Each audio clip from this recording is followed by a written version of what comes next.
आजकल की जंग मिसाइल के अलावा कैलकुलेटर से भी जीती जाती है। आप पूछेंगे कि कैसे भाई?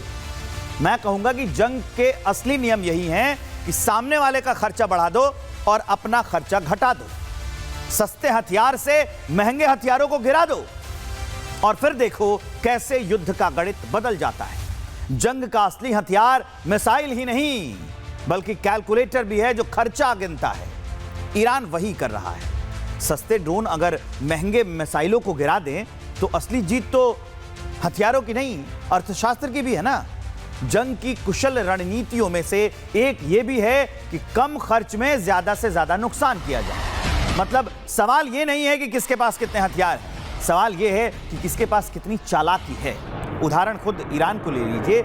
ईरान के $20,000 वाले ड्रोन अमेरिका के $40 लाख वाले मिसाइलों को मार रहे हैं।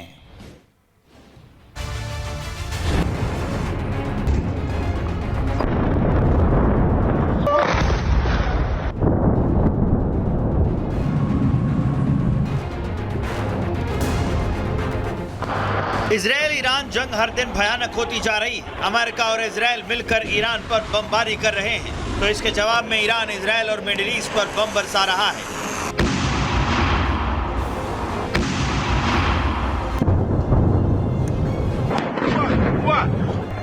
ईरान इस जंग में ज्यादातर सस्ते ड्रोन से अटैक कर रहा है, जिसे रोकने के लिए इजरायल और मिडिल ईस्ट को महंगी मिसाइलें इस्तेमाल करनी पड़ रही हैं। यानी ईरान पहले इजरायल और मिडिल ईस्ट देशों की इंटरसेप्ट क्षमता को कम करने की रणनीति अपना रहा था। इससे अमेरिका और इजरायल ईरान पर हावी तो हो रहे हैं, लेकिन उनका खर्च ज्यादा पड़ रहा है।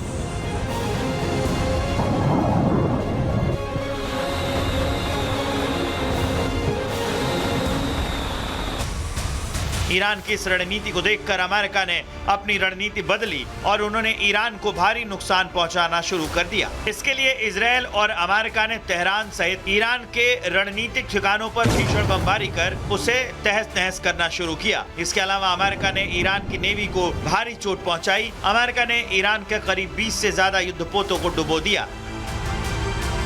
अमेरिकी नेवी ने भारत से लौट रहे ईरानी युद्धपोत आइरिस डेना को सबमरीन से अंतर्राष्ट्रीय समुद्री सीमा में डुबो दिया। द्वितीय विश्व युद्ध के बाद ऐसा पहली बार हुआ है जब किसी सबमरीन ने किसी बड़े युद्धपोत को डुबो दिया हो। ईरान के लिए ये बहुत बड़ा झटका है, क्योंकि इस आइरिस डेना पर ईरानी नेवी के करीब 180 नाविक सवार थे। इसमें से 87 नाविकों की मौत हो चुकी है। श्रीलंका की नेवी ने रेस्क्यू ऑपरेशन चलाकर कुछ नाविकों को बचाया।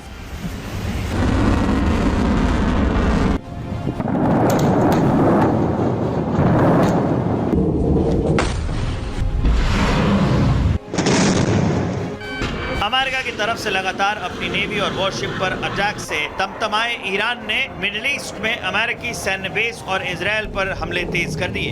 ईरान ने अमेरिका को आइरिस डेना डुबोने के लिए भारी कीमत चुकाने की धमकी दी है। ऐसे में आशंका जताई जा रही है कि ईरान के निशाने पर अमेरिकी युद्धपोत अब्राहम लिंकन हो सकता है, लेकिन अमेरिका ने इस युद्धपोत को हॉर्मुज से हटा दिया है। फिलहाल किसी को भी पता नहीं है कि यूएसएस अब्राहम लिंकन कहां तैनात है।